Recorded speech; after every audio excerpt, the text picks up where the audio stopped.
அவுது பில்லாஹி மினஷ் ஷைத்தானிர் ரஜீம். பிஸ்மில்லாஹிர் ரஹ்மானிர் ரஹீம். அன்பார்ந்த நேயர்களே, பலஸ்தீன் மீட்பு போர் ஒரு முக்கியமான கட்டத்தை எட்டியிருக்கிறது. அது ஒரு முக்கியமான கட்டத்தை எட்டுவதற்கு காரணம் நெத்தன்யாகுவுடைய அமெரிக்க பயணம். அதை தனியாக பார்த்து வருகின்றோம் வைகறை வெளிச்சம் அஃபிஷியல் சேனலில். இங்கே போர்க்களத்தில் என்ன நடந்தது என்பதும் நேற்றைய முக்கிய நிகழ்வுகளும். வழக்கமாக நாம் ஒவ்வொரு சனிக்கிழமையும் அல் அஸ்கா மஸ்ஜிதில் எத்தனை பேர் ஜும்மா தொழுதார்கள் என்பதை சொல்வது வழக்கம். அந்த அடிப்படையில் கழிந்த வெள்ளிக்கிழமை அல் அக்ஸா பள்ளிவாசலில் 35,000 பேர் ஜும்மா தொழுது இருக்கிறார்கள்.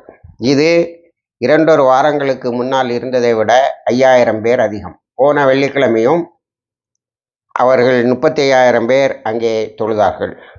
பயங்கரமான கெடுபிடி. ஒரு பாலஸ்தீன முஸ்லீம் இளைஞனை அடித்ததில் அவன் இரத்த வாந்தி எடுத்திருக்கிறான் என்ற அளவுக்கு இஸ்ரேலிய இராணுவமும் இஸ்ரேலிய போலீஸும் சேர்ந்து அங்கே உள்ள அத்தனை வாயில்களையும் அடைத்திருக்கிறார்கள். அனைத்தையும் தாண்டி அவர்கள் ஜும்மாவை தொழுதிருக்கிறார்கள். ஜும்மா தொழுவதற்கு பெரும்பாலும் ஃபஜ்ரிலே போய்விட வேண்டும் என்ற ஒரு நிலை, அல்லது குறைந்தது ஒரு 9-9:30 மணிக்காவது நாம் அங்கிருந்து அவரவர்களுடைய இல்லங்களில் இருந்து புறப்பட்டால்தான் ஜும்மா கிடைக்கும் என்ற ஒரு நிலையை ஏற்படுத்தி இருக்கிறார்கள். ஏனென்று சொன்னால் எக்கச்சக்கமான கெடுபிடிகளை அவர்கள் கட்டவிழ்த்து விடுகின்றார்கள். அனைத்தையும் தாண்டி அந்த மக்கள் அல் அக்ஸா பள்ளிவாசல் எங்களுடையது என்பதை நிரூபிக்க தொழுகையை நடத்தி கொண்டு இருக்கிறார்கள். அதில் என்னவென்று சொன்னால், பென்கர் அங்கே போய் கபலீகரங்களை பண்ணி அதை நான் யூதமயமாக்கி விட்டேன் என்று சொன்ன பின்னணியில் இதை நாம் பார்க்கின்ற போது இது ஒரு பெரிய சாதனையாகவே தெரியும். அடுத்து நாம் யுத்த களத்துக்கு வந்துவிட்டால், நேற்று டேரல் பலாவில் இருந்த ஹதிஜா ஸ்கூல் என்ற ஒரு பள்ளிக்கூடத்தை, அது பள்ளிக்கூடமாக இயங்கவில்லை, அது ஒரு மக்களுடைய பதுங்குமிடமாக அல்லது சேஃப் சோனாக பார்க்கப்பட்ட அந்த இடத்தை, பாதுகாக்கப்பட்ட இடம் என்று மக்கள் போய் பாலஸ்தீன முஸ்லீம்கள் போய் குழுமி இருந்த இடத்தை குண்டு போட்டு தாக்கி இருக்கிறான். அங்குதான் நேற்று 40 பேர் ஷஹீதாகி இருக்கிறார்கள். அதே போல பல இடங்களில் ரஃபாவில் இருந்து நார்தன் இஸ்ரேல் வரைக்கும், நார்தன் காசா வரைக்கும், வடக்கு காசா வரைக்கும் குண்டுகளை போட்டு அப்பாய்களை கொலை செய்வதை ஒரு கொள்கையாகவே செயல்படுத்துகிறார்கள். இதெல்லாம் அமெரிக்காவில் இருக்கக்கூடிய நெத்தன்யாகுவுக்கு பெரிய வெற்றியாக காட்டலாம் என்று சொன்னால், அங்கு நிலைமை தலைகீழாக மாறிவிட்டது. மக்களெல்லாம் நெத்தன்யாகுவை அங்கே அவமானப்படுத்தித்தான் அனுப்பியிருக்கிறார்கள். ஆனால் இங்கே நடக்கின்ற ஒவ்வொரு நிகழ்வுகளும் போராளிகள் குழுக்கள் இன்னும் பலமாகத்தான் இருக்கிறது என்பதை காட்டுகின்றன. அடுத்தது ரஃபாவில் நேற்று ஒரு வீட்டில் எல்லா இஸ்ரேலிய இராணுவத்தினரும் போய் அமர்ந்திருக்கிறார்கள். காரணம் என்னவென்று சொன்னால், அவர்களுக்கு ரொம்ப டயர்டாக இருந்தான், ரொம்ப சோர்வாக இருந்தது அந்த ஃபீல்டிலிருந்து ஓடி வருவது என்பதனால் அவர்கள் அங்கே இருந்திருக்கிறார்கள். அந்த பேரிகேட்டட் ஹவுஸ் என்று சொல்வார்கள், அதாவது பாதுகாக்கப்பட்ட அந்த வீட்டை போராளிகள் குழுக்கள் மாலை நேரத்தில் அடித்திருக்கிறார்கள். அத்தனை பேரும் அழிந்திருக்கிறார்கள். அதே போல் 4 D9 இராணுவ வகை புல்டோசர்களை அளித்திருக்கிறார்கள். ஹுபுஷ் ஷாம் என்ற கிவாத்தி பிரிகேட்ஸ் அமர்ந்திருந்த, அதாவது இது ஒரு இஸ்ரேலுடைய எலைட் ஃபோர்ஸ் என்று சொல்வார்கள், ரொம்ப அறிவுபூர்வமான ஒரு படைப்பிரிவு என்பார்கள். அது நேற்று வசமாக சிக்கி இருக்கிறது. அத்தனை பேரையும் அழித்திருக்கிறார்கள். ஹெலிகாப்டர்கள் வந்திருக்கிறது, அந்த ஹெலிகாப்டர்களையும் அடித்து விரட்டி இருக்கிறார்கள், பிணங்களை பொறுக்க வந்தது. ஆக என்ன நடந்தது என்பதை இஸ்ரேலிய பத்திரிகைகள் சொல்லுகின்ற போது 4,222 பேர் இந்த குறுகிய இடைவெளிக்குள், என்னுடைய கணக்குப்படி நெத்தன்யாகு அமெரிக்காவுக்கு புறப்பட்ட 23வது நாளிலிருந்து தொடங்கி இன்றைக்கு வரைக்கும் 4,222 பேர் காயம்பட்டதாக சொல்லுகிறார்கள். இறந்தவர்கள் 1, 2 என்று தான் இது இஸ்ரேலிய இராணுவம் ஒத்துக்கொள்கிறது. அதில் கார்பரல் மோடி ரிவா என்ற முக்கியமான தளபதி, எங்களுடைய தளபதி இறந்தார் என்று இஸ்ரேலிய இராணுவத்தினர் அறிக்கை விட்டிருக்கிறார்கள். இந்த 4222 பேரை சொல்லுகின்ற போது அவர்கள் இதுதான் எங்களால் பெர்மிட்டட் டு பப்ளிஷ், எங்களுக்கு வெளியிடலாம் என்று சொன்ன தகவல் என்று சொல்லியிருக்கிறார்கள். அதே போல காசா என்வலப் என்று சொல்லக்கூடிய காசா வளாகம், அங்கேதான் அக்டோபர் 7 அந்த மக்கள், அந்த போராளிகள் சென்று ஹாஸ்டேஜஸ் என்று சொல்லப்படக்கூடியவர்களை அழைத்து வந்தார்கள். அந்த பகுதியில் நேற்று தாக்குதல் நடத்தி இருக்கிறார்கள். அங்கே குடியிருப்புகள்லாம் இப்போ அங்கே இல்லை, அங்கிருந்து அகன்று விட்டார்கள். நேற்று அஸ்கலானில் தாக்குதல பற்றிய தீ இன்று வரைக்கும் அணைக்க முடியாமல் போய்கொண்டு இருக்கிறது. அப்படியானால் அஸ்கனாலிலும் ஒரு அணையா விளக்கு, அங்கே ஏதோ ஒரு கேஸ் ஃபீல்டை இவர்கள் அடித்திருக்க வேண்டும் என்று தெரிகிறது. அடுத்தது மிகப்பெரிய யுத்தக்களமாக நேற்று நான் சித்தரித்த தல்லல் ஹவா, அதில் பெரிய சண்டை நடந்திருக்கிறது. அதை இப்பொழுது நாசர் அல் சலாஹுதீன் பிரிகேட்ஸ் அதை எடுத்துக்கொண்டார்கள். நாங்கள் இந்த ஏரியாவை பார்த்துக்கிட்டோம், ஹமாஸ் சகோதரர்கள் வேறு பகுதிகளில் சண்டை போடுங்கள் என்று அவர்கள் அதை எடுத்திருக்கிறார்கள். அதே மாதிரி சாம்-7 மிசிலை கொண்டு குண்டு போட வந்த பல ஹெலிகாப்டர்களை வீழ்த்தி இருக்கிறார்கள். அதே போல் அல் திலால் மாஸ்க் கான்யூனிஸில் அந்த பள்ளிவாசலுக்குள்ளால் தஞ்சம் புகுந்திருந்தவர்களை குண்டு போட்டு தாக்க வந்த விமானங்களையும் தாக்கி இருக்கிறார்கள். அவை குண்டு போடவில்லை, போய்விட்டது. இருந்தாலும் அதிலும் இவர்கள் மற்ற இடங்களில் போட்ட குண்டுகளில் தான் அந்த 40 பேர் இறந்திருக்கிறார்கள். அடுத்தது மார்டேர் உமர் அல் காசம் பிரிகேட்ஸ், அவர்கள் தல்லல் சுல்தான் என்ற இடத்தை நாங்கள் பார்த்து கொள்கிறோம் என்று பொறுப்பேற்று அங்கே சண்டையிடுகிறார்கள். மொத்தத்தில் பார்க்கும்போது இந்த போராளிகளுக்குள் முதலில் சண்டை ஆரம்பித்த இசத்தின் அல் காசம் பிரிகேட்ஸ் ஓரளவுக்கு அவர்கள் இப்பொழுது ஆயுதங்களை தயாரிப்பதிலும் புது ரிக்ரூட்கள், புதுசாக மக்களை கொண்டு வந்து அந்த போராளிகள் குழுவில் சேர்ப்பதும் அவருக்கு பயிற்சி தருவதிலும் ஈடுபடுகிறார்கள். அதன் பிறகு அல் குராரா இன் சதர்ன் காசா ஸ்ட்ரிப், அதாவது காசாவினுடைய தெற்கு பகுதியில் வந்த அல் கராரா என்ற இடத்தில் பதுங்கி இருந்த இஸ்ரேலிய இராணுவத்தினரை தாக்கி இருக்கிறார்கள். இப்போ மொத்தமாக பார்க்கும்போது இஸ்ரேலிய இராணுவத்தினர் இப்பொழுது காசா பகுதியில் அதிகமாக சண்டையிடுவதில்லை, தங்களை காப்பாற்றி கொள்வதற்கு பதுங்குமிடங்களை தேடுகிறார்கள். அவர்களை துரத்தி அடிக்கிறார்கள், போராளிகள் அழிக்கிறார்கள். அடுத்தது நாம் வெஸ்ட் பேங்க் என்று சொல்லக்கூடிய மேற்கு கரைக்கு வந்தால், இப்பொழுது அங்கே மேற்கு கரையில் ஒரு பெரிய பிரச்சனை என்னவென்று சொன்னால் 800K, அப்போ 8 லட்சம் பேர், 8 லட்சம் பேர் அங்கிருந்து குடிபெயர வேண்டும் என்ற ஒரு நிர்பந்தத்தை ஏற்படுத்தி விட்டார்கள் போராளிகள். இப்போ 2 பாலஸ்தீன் தனி நாடாக ஆகும்போது மேற்கு கரை என்று சொல்லக்கூடிய இந்த வெஸ்ட் பேங்க் அதில் மிக முக்கியமானது ஒரு பகுதியாக அமையும். எனக்கு தெரிந்து அந்த மேற்கு கரை தான் அதிகமான மக்கள் தொகையை கொண்ட பாலஸ்தீன தனி நாட்டின் பகுதியாக இருக்கும் என்பதாகும். அப்போ 800Kன்னு சொன்னால் 8 லட்சம் பேர் அங்கிருந்து குடிபெயர்ந்தால்தான் முடியும். அந்த குடிபெயர்தலை பற்றி ஐக்கிய நாடுகள் சபையும் அமெரிக்காவிலே நேற்று அரசல் புரசலாக வந்த செய்திகளும் சொல்லுகின்றன. 2 ஸ்டேட் பாலிசியை கடுமையாக நாம் 2 நாடுகள், இஸ்ரேல் ஒன்று, பாலஸ்தீன தனி ஆளுமை பெற்ற நாடு ஒன்றை நாம் கண்டிப்பாக கொண்டு வந்தாக வேண்டும் என்பது அமெரிக்காவில் பரவலாக இருக்கக்கூடிய கருத்துக்கள்.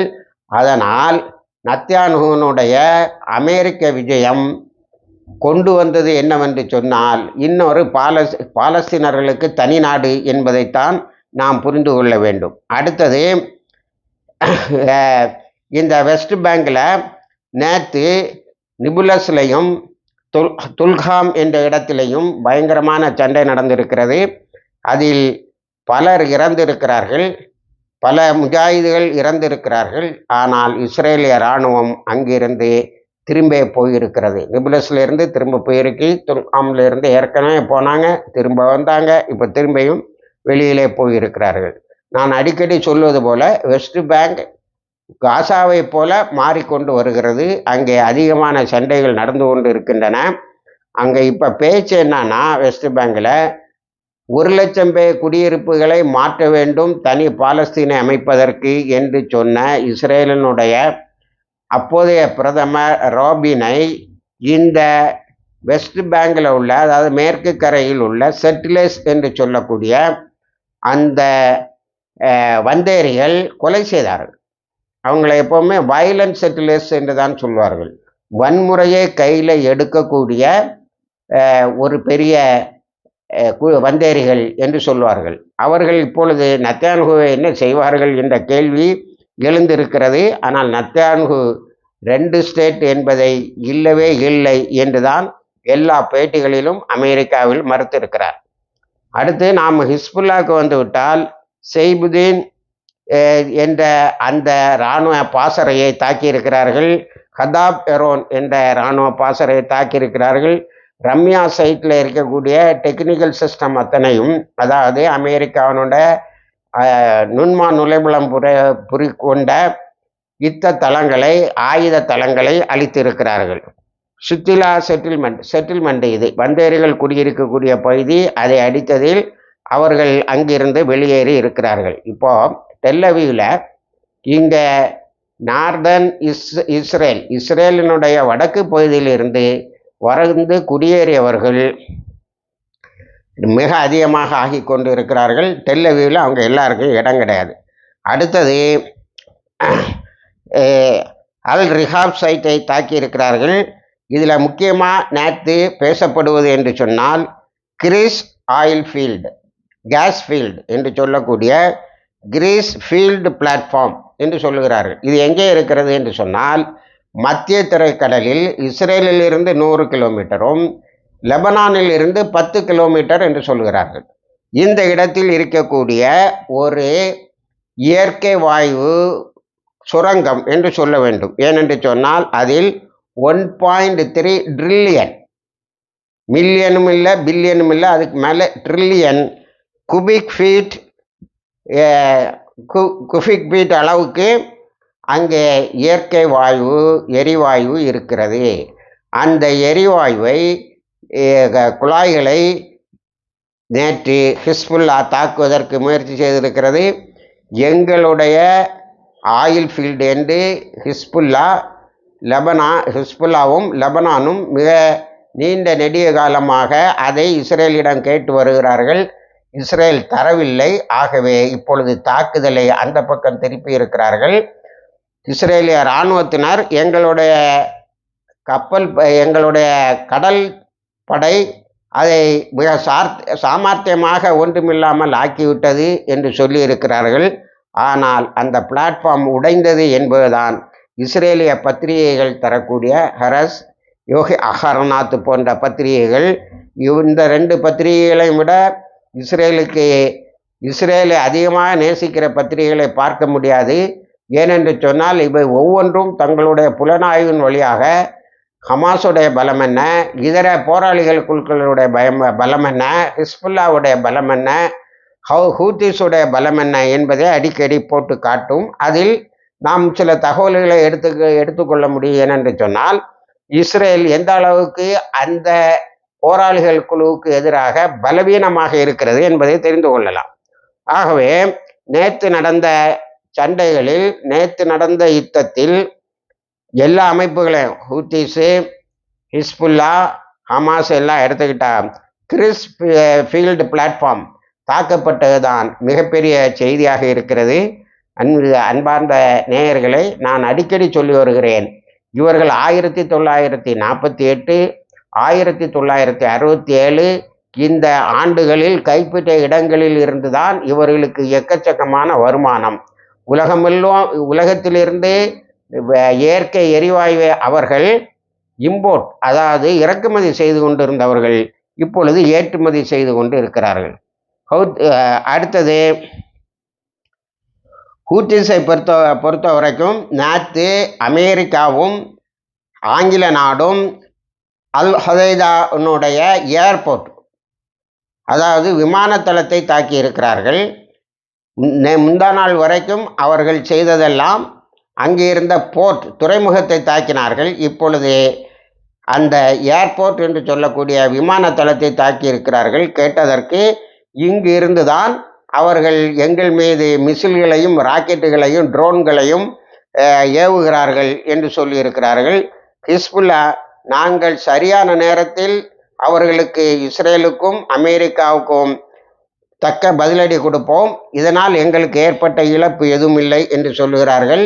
இஸ்ரேலிய மீடியாக்களும் அல்லது லண்டனுடைய ஆங்கில நாட்டினுடைய தலைநகரில் இருந்தோ வாஷிங்டனில் இருந்தோ அவர்கள் நடத்திய இந்த ஆகாய தாக்குதலில் எதுவும் நஷ்டங்கள் வந்ததாக சொல்லவில்லை. ஆக இந்த போர் புது புது பரிணாமங்களோடு வேறு வேறு திசைகளுக்கு போய் இப்பொழுது லெபனான் தன்னுடைய கேஸ் ஃபீல்டை, அதாவது இயற்கை எரிவாயு களத்தை மீட்கக்கூடிய அளவுக்கு போயிருக்கிறது. அதில் கோலானில் ஒரு பெரிய சண்டை. அதாவது அங்கே இருந்த சம்ஸ் மாஸ்க் என்று சொல்லக்கூடிய பள்ளிவாசல் வளாகத்தில் விளையாடி கொண்டிருந்த போது ஒரு மிசில் தாக்கி இருக்கிறது. அதில் 8 குழந்தைகள் இறந்திருக்கிறார்கள். அந்த 8 குழந்தைகள் இறந்ததையும் ஹிஸ்புல்லா தான் அதற்கு காரணம் என்று இஸ்ரேலினுடைய இராணுவ அதிகாரிகள் சொல்லுகிறார்கள். ஹிஸ்புல்லா நாங்கள் தாக்குற இடத்த நாங்கள் கரெக்டாக சொல்லிகிட்டு இருக்கோம். ஹிஸ்புல்லாவை பொறுத்த வரைக்கும் அவங்க தாக்குற இடம், அழிக்கிற இடம், எரியிற இடம், எத்தனை இராணுவத்தினரை அவர்கள் அளித்தார்கள், தங்களுக்குள்ளால் எத்தனை பேர் ஷஹீதானார்கள், இறந்தார்கள் என்பதையெல்லாம் தெளிவாக சொல்லிவிடுவார்கள். இந்த குழந்தை கொலையை இஸ்ரேல் தான் செய்திருக்கிறது என்பதை ஹிஸ்புல்லா ரொம்ப ஆணித்தரமாக சொல்லுகிறார்கள். இது எதை காட்டுகிறது என்று சொன்னால், குழந்தைகளை கொலை செய்து விட்டார்கள், அதனால் நாங்கள் அவர்களை தாக்க ஆரம்பிக்கிறோம் என்று ஒரு பீடியை உருவாக்குறார்களா என்று தெரியவில்லை. ஆனால் பென்கர் சொல்லியிருக்கிறார், இந்த தாக்குதலுக்கு பிறகு, கோலான் ஹைட்ஸில் ஏற்பட்ட இந்த தாக்குதலுக்கு பிறகு நாம் இன்னும் ஹிஸ்புல்லாவோடு மோதாமல் இருப்பது தவறு, உடனே அமெரிக்காவில் இருந்து நத்தியானுகு தாக்குதலை நடத்த வேண்டும் என்று. நத்தியானுகு தான் தாக்குதல் நடத்தணுமா, நீ என்ன கிழிச்சிட்டு இருக்கேன்னு கேட்கக்கூடிய அளவில் அது இருக்கிறது. ஆகவே ஒருவேளை நான் ஏற்கனவே ஹிஸ்புல்லாக்கும் இஸ்ரேலுக்கும் யுத்தம் தொடங்கிவிட்டது என்பதை சொல்லி கொண்டு இருக்கிறேன். இப்பொழுது அவர்களே கொன்ன இந்த பள்ளிக்கூடத்து சம்ஸ் மாஸ்க் கிரவுண்டில் நடந்த இந்த கொலைகளை வைத்து ஒரு யுத்தத்தை நாங்கள் பாதிக்கப்பட்டோம், அதனால் நாங்கள் போராடுகிறோம் என்று சொல்வார்கள் என்று எதிர்பார்ப்போம். ஆகவே இந்த ஹிஸ்புல்லா இஸ்ரேல் யுத்தம் அடுத்து ஒரு நாட்களில் தொடங்கலாம். இணைந்திருங்கள். எல்லா தகவலையும் உங்களுக்கு கொண்டு சேர்க்கிறோம். வாஹிர் தவானா அல்ஹம்துலில்லாஹ் ரபில் ஆலமீன்.